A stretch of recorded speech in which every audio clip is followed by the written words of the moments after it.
Now, before we even step one toe into this Yankee Stadium meltdown, I need you to understand something. The Brooklyn Billionaire, the Roc Nation ringmaster, the self-appointed boardroom Buddha just took the biggest L of his entire post-Kanye career. And he took it on his own stage, in his own city, at his own anniversary show.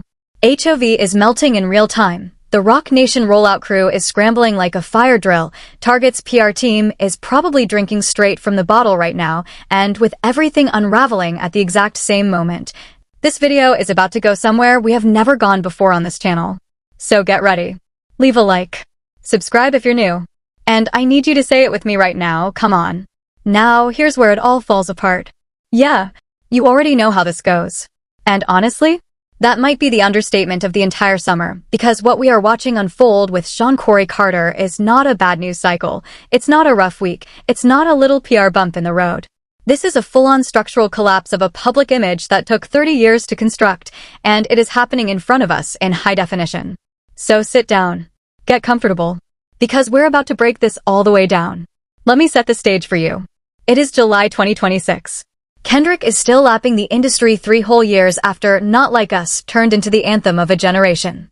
Drake, whatever we're calling him at this point, the certified boy wonder, is still trying to convince the internet that he's cool with everybody while his numbers say otherwise.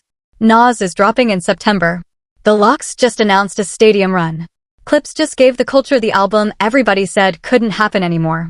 Alongside all of that, the DI boycotts are hitting corporations in the pocket so hard that Target stock has been getting cooked for months. Consumers organized. They locked in. They held the line.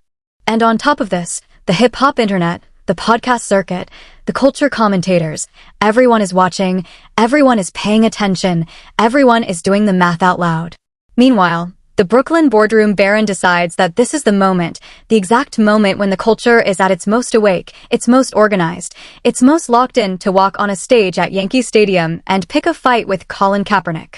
A man who has not said his name in years. This is really about to be something. So leave a like right now if you think Jay-Z should have kept Kaepernick's name completely out of his mouth.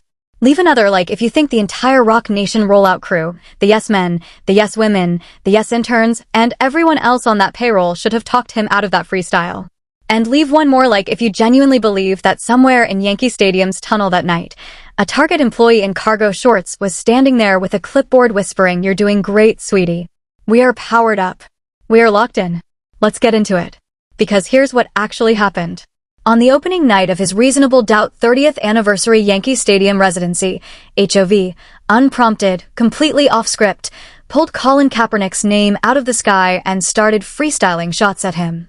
He said Cap took a check. He said he wasn't even mad at him for it, but he alleged, and I want you to hear this carefully, he alleged that along with that check came a non-disparagement clause, a legal gag order, meaning Kaepernick supposedly signed away his right to ever badmouth the NFL again. And then, and this is the part that lets the mask slip all the way off, he called himself the one they can't control and told his critics they should be glad it's him. Have you lost it yet? Because I am still sitting here trying to figure out at what point in the mirror rehearsal did that line sound like a flex. Because let's be real clear about something. The Brooklyn Boardroom Baron did not misspeak. He did not have an off night. He did not get caught up in the moment. He stood on that stage in front of thousands of paying customers, and he chose, deliberately, calculated, with full intention, to lie on Colin Kaepernick's name. And clearly, obviously, the internet caught it in about 11 seconds flat. There is only one problem with the story he told. It is completely fabricated. TMZ Sports came out almost immediately with sources, direct sources, people with actual knowledge of how that NFL settlement went down, saying that no non-disparagement clause ever existed. There is no gag order. There is no muzzle. Kaepernick never signed anything that prevented him from criticizing the league, and you don't even need insider sources to figure that out, because Cap's own tweets do the work for you. Back in November of 2020, Kaepernick publicly tweeted about being denied employment for over 1,363 days. He called the league out by name. You cannot do that under a non-disparagement agreement. It is legally impossible. The math does not math. The timeline destroys the freestyle. Jay-Z manufactured that narrative from thin air, walked it on stage, and delivered it like it was scripture. And I'll just leave that there. Now, here's where it all falls apart even further, because the timing is what turns this from a bad look into something genuinely, undeniably, catastrophically sinister. Kaepernick had not said one word about HOV in years. Not one. He was not in the headlines. He was not chasing rap beef. He was living his life. But right before the Yankee Stadium show, Cap started trending again. And it wasn't for football. It wasn't for the NFL. It was because Kaepernick had personally funded an independent autopsy and full funeral services for an 18-year-old named Nolan Wells, a young black man from Mississippi who died under deeply suspicious circumstances over the July 4th weekend. The family didn't trust the local investigation. They needed resources. They needed someone to show up. And Cap showed up. Quietly. With his own money. Without a press release. Without a Roc Nation rollout. Without a Target endorsement in the caption. He just did the work. Meanwhile, the Brooklyn Billionaire Boardroom Baron, the man who has built an empire on the vocabulary of black excellence and generational wealth, said nothing. Absolutely nothing. No statement. No donation.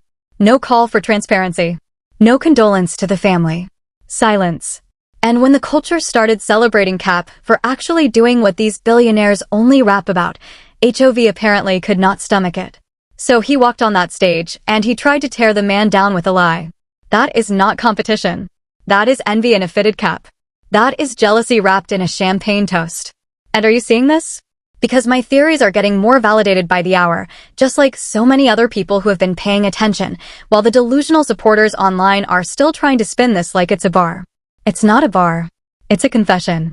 Now, one of the loudest voices saying "I told you so" in this exact moment is DL Hughley.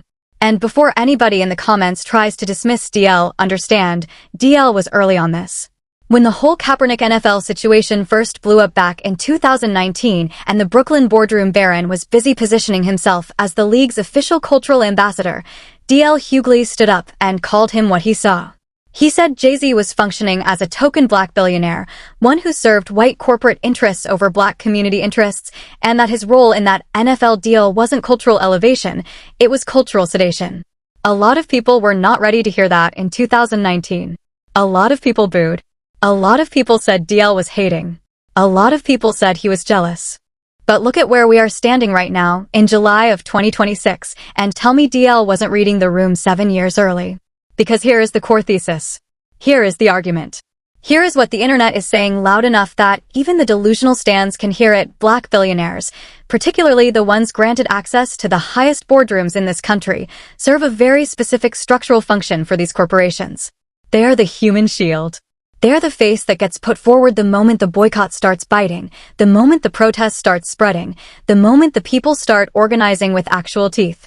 The NFL didn't bring HOV in because they respected the culture. They brought him in because his name could fracture the consensus. They needed somebody who looked like the movement to neutralize the movement. That is the machine. That is how it works.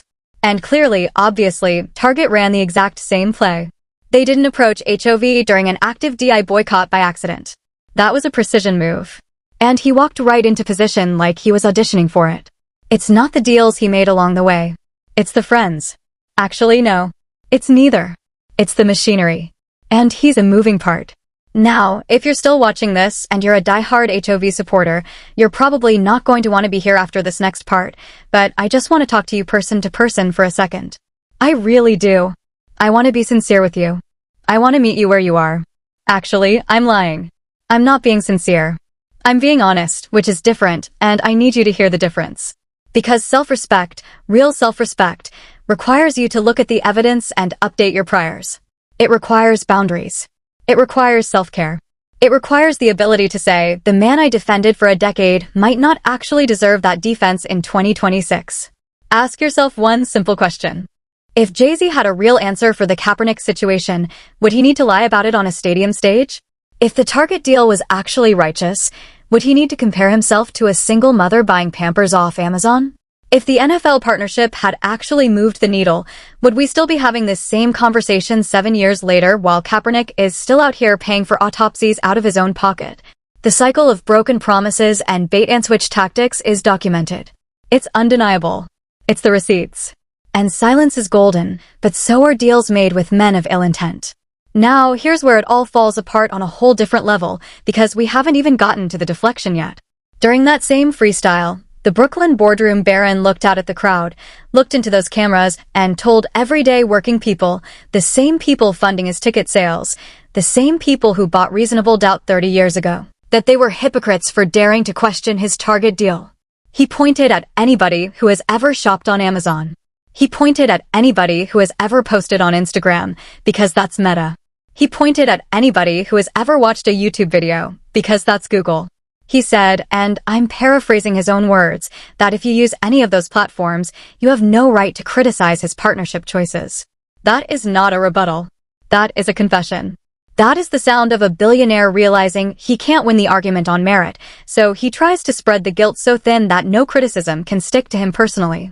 But let's play out that logic. There is a fundamental, undeniable, obvious difference between a single mother in Detroit ordering diapers off Amazon at 11 p.m. because it saves her $17 and a billionaire signing a corporate partnership deal with Target during an active organized boycott. One is survival inside a system she did not architect.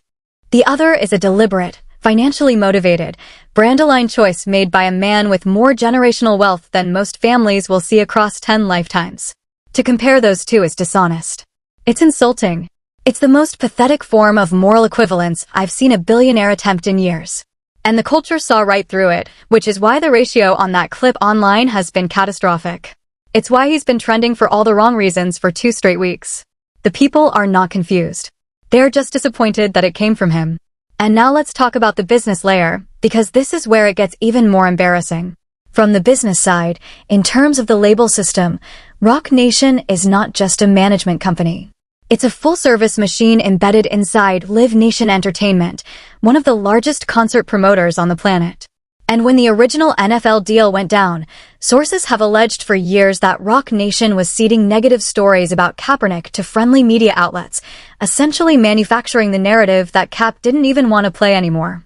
They weren't just moving in silence. They were allegedly working to bury a man whose only crime was kneeling on a football field to protest the murder of unarmed black people. Jay-Z didn't just profit off that situation. His operation, according to the reporting, helped manufacture the conditions that justified the NFL's position in the first place.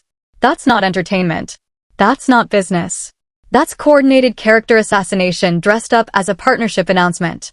And here's an interesting theory that's been floating around the culture commentator circuit, and honestly, I think it makes a lot of sense.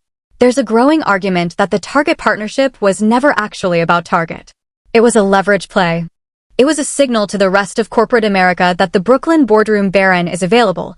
He is willing to cross picket lines, and he is willing to do it during an active boycott to prove the point. If that's the play, if that's what he's actually doing, I'd almost respect the audacity. Almost. Because the smartest thing Roc Nation could do right now would be to pivot hard, cut the Target bag loose, issue a statement acknowledging the timing was tone deaf, and get back in alignment with the community that built the empire. If they did that, I'd give them credit. But do we actually believe they're capable of that kind of humility at this stage? I'll leave that there. The second theory is uglier. The second theory is that the Kaepernick attack was pure deflection, a controlled explosion designed to get every culture podcast, every commentary channel, every Twitter thread to spend the next 2 weeks arguing about a freestyle instead of the Target deal. And guess what? If that was the strategy, it partially worked. Every hour we spend dissecting his Amazon logic is an hour the corporations get for free. Every conversation that pivots from the boycott to the beef is a win for the machinery. The distraction is the strategy. And the Brooklyn billionaire, whether he'll admit it or not, is the distraction. The third theory, and this is the one I keep coming back to, is that the man is genuinely, personally, emotionally rattled. Because think about the environment. Kendrick is still on top. Nas is dropping. Clips dropped. The Lox is filling arenas. Kaepernick is out here funding autopsies for grieving families. And Jay-Z, sitting on more money than any of them, cannot buy the one thing he actually wants right now, which is his old reputation back. That has to be maddening. That has to sting. And when a man with unlimited resources cannot buy his way out of a perception problem, he starts making desperate moves. He starts freestyling lies at Yankee Stadium. He starts picking fights with a man who wasn't even in the ring. And let's be clear about who we're really talking about when we talk about the Brooklyn Boardroom Baron's moral platform right now. This is a man whose name has surfaced in Jeffrey Epstein-adjacent correspondence connected to Barclays and JP Morgan through the Jess Staley emails, according to reporting that dropped in the last 2 years. This is a man who has faced documented civil allegations involving the exploitation of a minor. This is R. Kelly's former close associate. This is somebody who was in Diddy's orbit for decades. This is somebody who has been photographed and reported alongside Harvey Weinstein's world. And we are supposed to sit here in 2026 and let this man lecture Colin Kaepernick, a man who sacrificed his entire NFL career to stand for something about integrity, about optics, about what's good for the culture. Are you seeing this? Because I am not making this up. The receipts are documented. The reporting exists. The internet has done the archaeology. And I'll just leave that there. Now, here's where it all falls apart one more time, because we need to talk about what this actually costs him. Pride comes before the fall. And Jay-Z has been walking that edge for years now. The mask has been slipping in slow motion since the moment he signed that NFL contract in 2019. Every year since then, another crack. Every partnership, another concession. Every freestyle, another self-inflicted wound. And now, in July of 2026, we are watching the final unraveling in real time. He failed to read the room. He failed to understand the moment. He failed to protect his own legacy. And he failed to recognize that the culture that raised him is the same culture that will bury the version of him that betrayed it. Where is the plan? Where is the apology? Where is the accountability? Where is any of it? Where is the recognition that lying on Colin Kaepernick's name is not a bar, it's a stain? Where is the acknowledgement that partnering with Target during a boycott is not a business move, it's a crossing of a picket line dressed up in a Roc Nation press release? Where is any of the self-awareness we were promised the day this man wrote Song Cry? Because I'm just here watching this play out. I'm not even mad anymore. I'm just observing. The culture's memory is long. The receipts are documented. And we are not confused about what we are watching. Nas is dropping in September. Kendrick is still lapping the field. Clips just gave us a moment. The Lox is on tour. The industry is moving. And the Brooklyn Boardroom Baron is standing on a Yankee Stadium stage lying on a man who was too busy funding a funeral to notice. This is what happens when the bag becomes the only thing that matters. You stop being the voice of the people. You become the tool of the people who profit off their silence. The man who once rapped about watching the throne is now the one guarding the gate for the very institutions that built the wall. That's not a come-up. That's a betrayal written in Billionaire ink. And the internet is not going to forget this one. This is going in the archive. This is the freestyle they're going to play back in 10 years when the documentary drops. This is the moment we all point to and say, yeah, that's when it broke. And listen, we haven't even gotten into what's happening with the Beyoncé side of this equation, the Cowboy Carter tour receipts, the alleged tension inside the Carter household about the Target deal, the whispers coming out of the Roc Nation building about internal disagreements on the NFL rollout for next season. We're going to need a whole separate video for that, and it's coming this week. You really need to see that one to understand where this entire empire is actually headed, because what we covered today is only the surface. So check out the video on your end screen right now, subscribe if you haven't already, hit that bell so you get notified when the next one drops, and if you're tired of the watered down takes and want the real story behind what's happening in the culture, stick with us. We don't do PR. We don't do spin. Just the truth the industry doesn't want trending. The next one drops sooner than you think. I'm out.